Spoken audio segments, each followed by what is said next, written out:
To present to you my capstone project.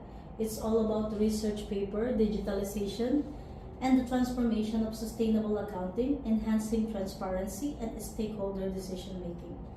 This is prepared for Dr. Don Enrico Moreno, our professor in research methods at Mapua University, prepared by yours truly, Regina Gipe Nagares, a Master of Business Administration and Master of Business Analytics student.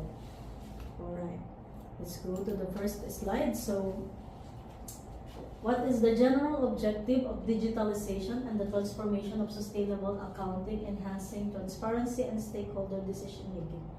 So, the general objective of this is examine how this digitalization transforms sustainable accounting and enhances transparency and stakeholder decision making.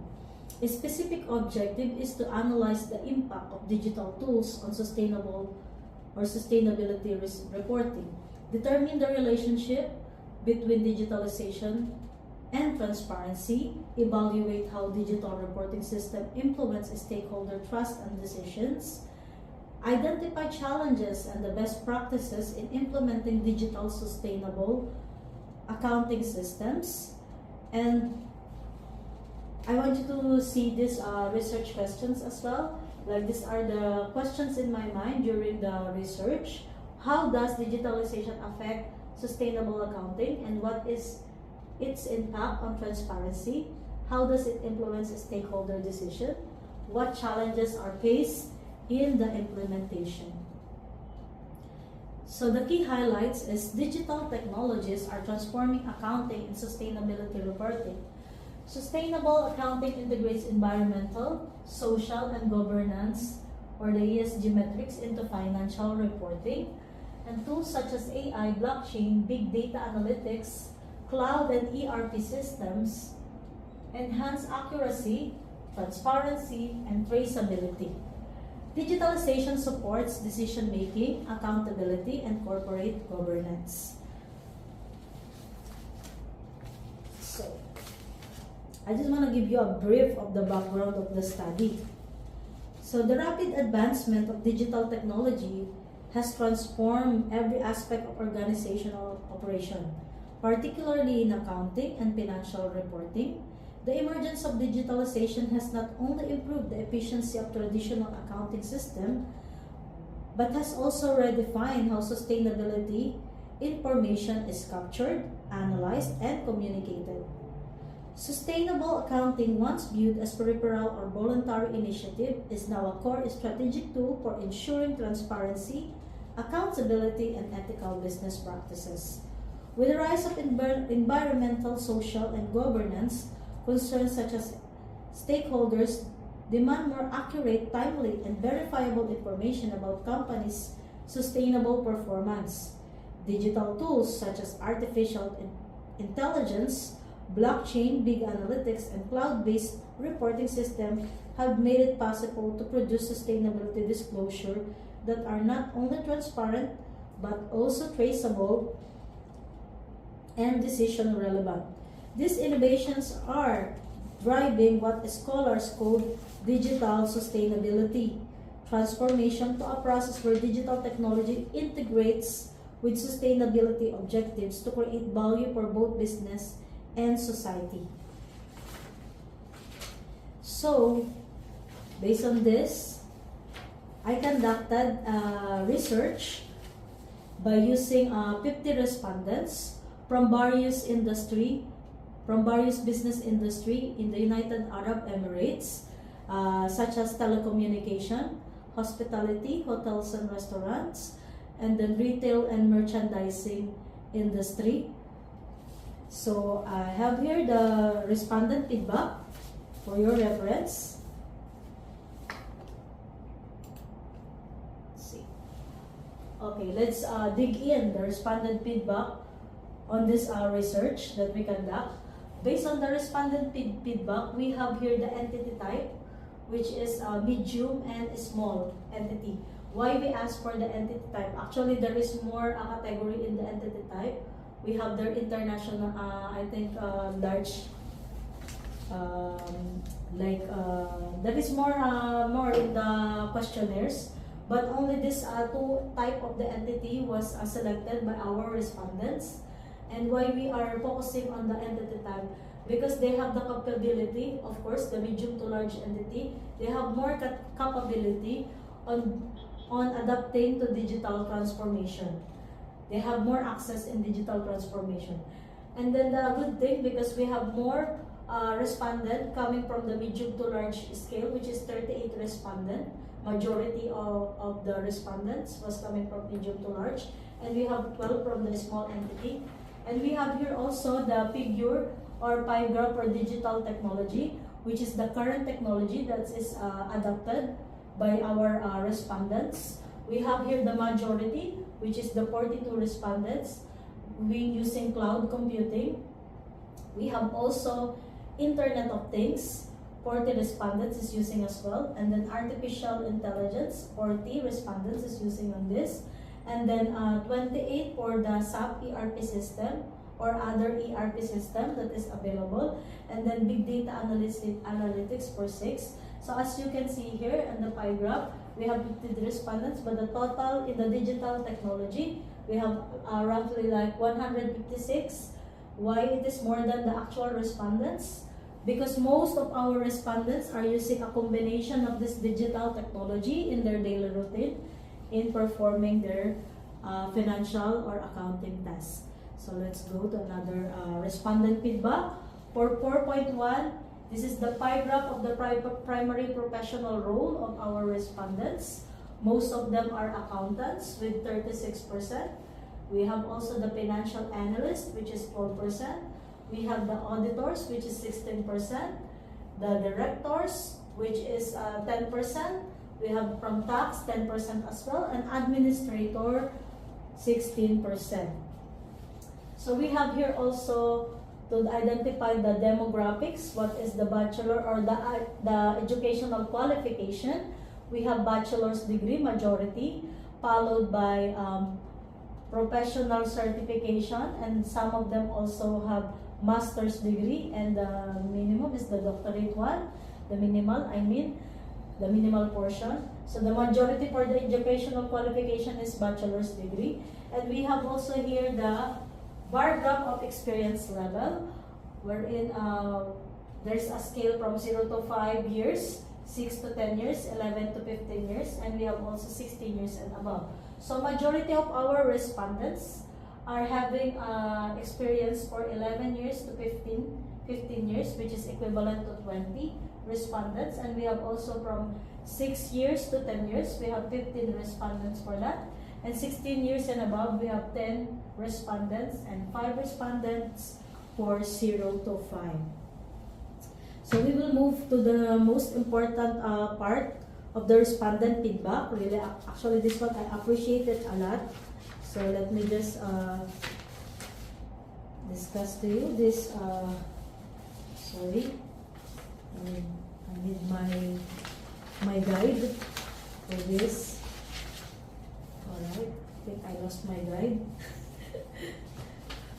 Okay, so this is our next is for the respondent feedback as well. This is the linear graph that discusses the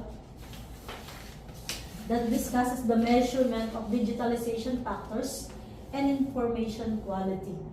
Alright, as you can see, each line is describing a section. A section is describing about digital or measurement of digitalization factors and information quality. So let's see.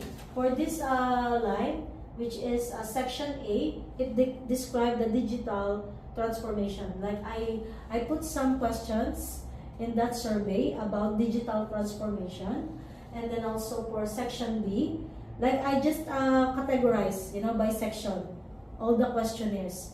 Yeah, in the research document, you can see the actual questionnaires that I used, and I just put it in different sections so that we can easily interpret how our respondents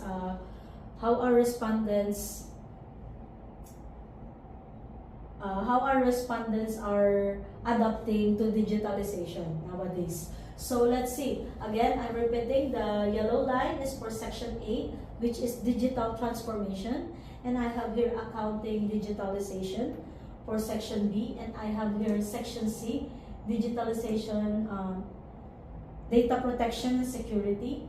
And then section D, which is digitalization of sustainability reporting. And then section E, or IQ, which is information quality. So this table, this graph, you can see it clearly that most of the respondents are using the neutral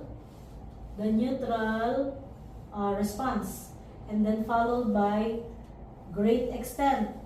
So actually these are positive indicators that it means that most of our respondents or accounting practitioner are open for digitalization. So meaning on the average of respondent lean toward neutral to high levels of digitalization, indicating growth adoption of digital practices, particularly in areas like data security and information quality. Organizations show moderate to high adoption of digitalization, particularly in data security and information quality. While core processes like accounting, digitalization, and sustainability reporting are progressing, they are still developing. The findings suggest that continued investment in digital technologies can further enhance information quality, supporting better decision-making and operational efficiency. So now, we're going to our last slide. After collating all the information from our respondents, we come up with the conclusion. Alright, digitalization. The conclusion is digitalization is a strategic enabler of sustainable accounting. At this stage, of course, we will all agree that digitalization is a strategic enabler of sustainable accounting. All this technology advancement, it makes our life easier, not only in our daily routine, of course, in performing our duties in our work. So this really digitalization help us a lot. And then enhances transparency, stakeholder trust, and ESG compliance. Yes, of course, digitalization is enhancing transparency. Organizations with advanced digital practices are better positioned for evidence-based decision making. With advanced digital practices are better positioned for evidence-based decision making. As we all know, accounting is the language of business, and it is imperative for stakeholders and all users of accounting information that they understand it and they have it in their hands in a timely manner, so they can make useful economic decisions. So really, and this digitalization transformation will make it more efficient, more accurate, and more reliable decision making for our stakeholders. Recommendation: adopt integrated digital platforms for sustainability reporting. Invest in training for accountants and auditors on digital tools. Strengthen cybersecurity measures for reliable data. Develop standardized reporting policies for regulators. And encourage future research on long-term digital transformation impact. Yes, actually for this recommendation, really, because even we have all this digital transformation thing, innovations, we have it all available in the market, available in internet, but if nobody knows how to use it, still it is worthless actually. And actually there is one debate during when I'm conducting this research. Just want to add, actually I'm done with my presentation. Just a normal discussion with my team, like why nowadays the fresh graduates, like I just want to close this research for this question in my mind, like why nowadays most graduates are exposed with this artificial intelligence, all this technological advancement, but it's still really like the mature one in accounting, the one that I have in the survey, they are still the main person in accounting. Like I mean, like those who graduated long time ago, long back, is still the trust is still instilled with those mature mature professionals. I mean, it's like even though the information is already with our fresh graduate, is still when we are doing our tasks, like we are doing our tasks in real life situation, is still the decisions or the decision of the mature people, even they are not exposed with this AI, it is still more reliable. And why so it's happening like that? Why still this mature people is more reliable than this AI? So, actually, in some cases, like it's happening. In some cases, yes, this artificial intelligence, like it is helpful, but in crucial, in sensitive decision making, is still the mature decision of our finance and accounting professional is more reliable. Why so? Because really experience is still is the best teacher in accounting. And I think breaking the gap between this mature professionals versus our new professional in this season of our era, if they will be combined together to break the gap, then there would be more greater digital transformation. So the access of this digital transformation, it should be directed as well in our mature professionals, because this is the thing, like when you are matured already, like the changes, the adaptability of changes, it is not easy for them to adapt to changes. But we have a lot to hear from those mature people if they will be adapting to these changes of artificial intelligence or digital transformation. Really, I appreciate this research. Thank you very much, everyone, for your time. Thank you, Dr. Don Moreno, for giving us a chance to be part of your this subject, or I mean your student. Thank you so much, and that's all. Thank you.